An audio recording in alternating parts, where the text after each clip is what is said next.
Baiklah teman-teman, kita akan membahas contoh soal tentang intoleransi laktosa.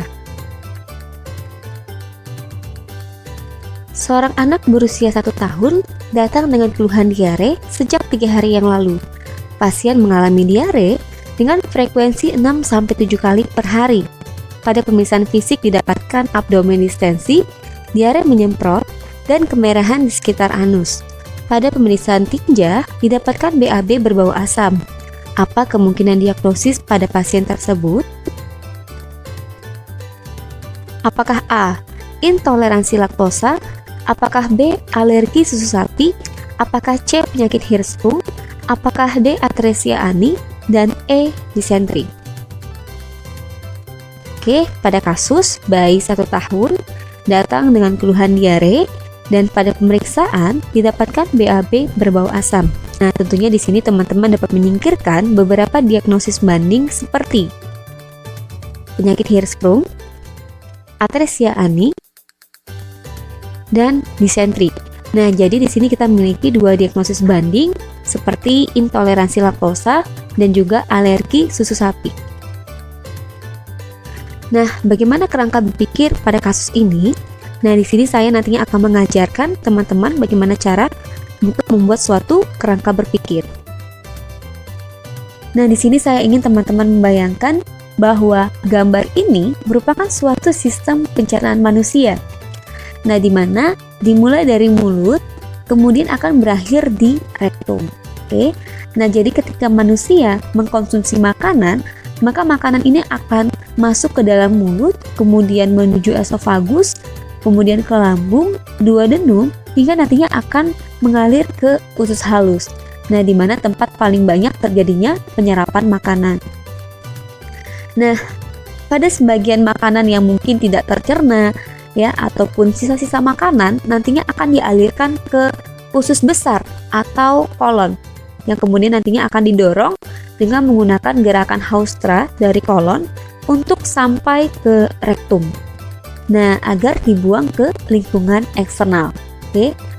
Nah, jadi pada kasus bayi 1 tahun perlu kita pikirkan bahwa bayi tentunya mengkonsumsi suatu produk susu. Nah, baik itu susu sapi maupun ASI. Nah, di sini perlu teman-teman ketahui baik ASI maupun susu sapi sama-sama mengandung laktosa. Oke. Nah, jadi ketika bayi tersebut mengkonsumsi dari produk susu hingga nantinya produk susu tersebut masuk ke dalam sistem pencernaan bayi hingga sampai ke usus halus. Nah, ternyata di usus halus kita ini dihasilkan suatu enzim yang dinamakan sebagai enzim laktase. Nah, ternyata enzim laktase ini fungsinya akan merubah laktosa menjadi bentuk yang lebih sederhana, yaitu galaktosa dan glukosa.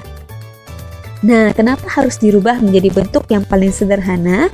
Agar bentuk inilah yang nantinya dapat diserap oleh tubuh kita, ya, menjadi satuan, yaitu kita namakan sebagai monosakarida. Oke. Nah, jadi kita balik lagi ke cerita yang tadi. Jadi laktosa yang sudah tercerna secara sempurna menjadi bentuk yang lebih sederhana lagi, ini nanti akan diserap. Nah, tapi yang jadi masalah di sini adalah ketika laktosa itu tidak tercerna sempurna, misalnya pada pasien yang mengalami defisiensi dari enzim laktase. Nah, sehingga hidrolisis dari laktosa itu tidak akan optimal. Nah, sehingga apa? Sehingga laktosa yang tidak tercerna tadi akan dialirkan ke dalam usus besar atau kolon. Nah, perlu teman-teman ketahui juga kan bahwa di dalam usus besar kita itu kaya sekali akan bakteri. Dan bakteri di sini akan melakukan suatu proses yang kita namakan sebagai fermentasi. Nah, jadi kalau misalnya kita mengingat pelajaran kimia dulu bahwa proses fermentasi akan menghasilkan suatu produk yang bersifat asam, ya. Nah, sehingga dalam hal ini feses bayi tersebut akan berbau asam. Nah, jadi ini khas sekali ya untuk kasus intoleransi laktosa. Nah, untuk membedakannya dengan alergi susu sapi. Nah, jika teman-teman masih ragu, apakah ini merupakan suatu kasus intoleransi laktosa, maka teman-teman dapat memastikannya. dengan melakukan suatu tes yang kita namakan sebagai clinic test. Nah, apa itu clinic test? Jadi clinic test itu merupakan suatu tes yang dilakukan untuk mengetahui apakah terdapat kadar gula di dalam tinja. Nah, bagaimana caranya? Nah, jadi teman-teman nantinya pertama-tama teman-teman ambil dari feses bayi tersebut. Nah, kemudian masukkan ke dalam tabung reaksi. Lalu teman-teman teteskan sekitar 15 tetes air dan kemudian masukkan tablet clinic test. Nah, amati perubahan warna yang terjadi. Nah, kemudian sesuaikan dengan parameter yang ada. Nah, jika nilainya ini antara 0 sampai 0,25, berarti hasilnya negatif. Kalau nilainya 0,5, berarti hasilnya meragukan. Dan kalau nilainya 0,75 sampai 2, berarti hasilnya positif. Nah, berarti hal itu menandakan adanya kadar gula di dalam feses pasien teman-teman. Nah, di sini saya ingin mengajarkan kepada teman-teman untuk membedakan antara intoleransi laktosa maupun alergi susu sapi. Nah, jadi pada kasus intoleransi laktosa, yang jadi masalah adalah sistem pencernaannya.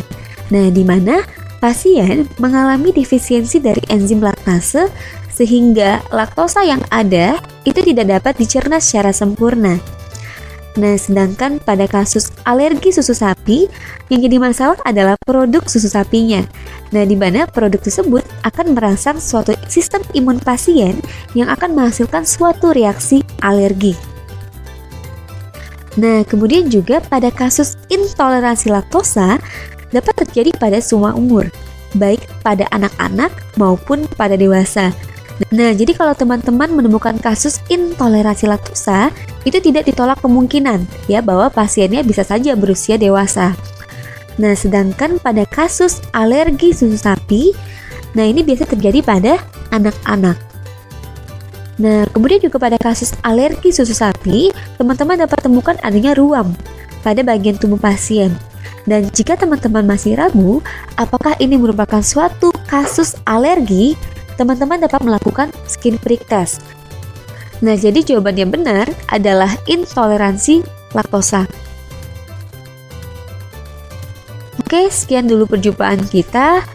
Dan nantinya kita akan lanjutkan di slide berikutnya. See you next time and thank you.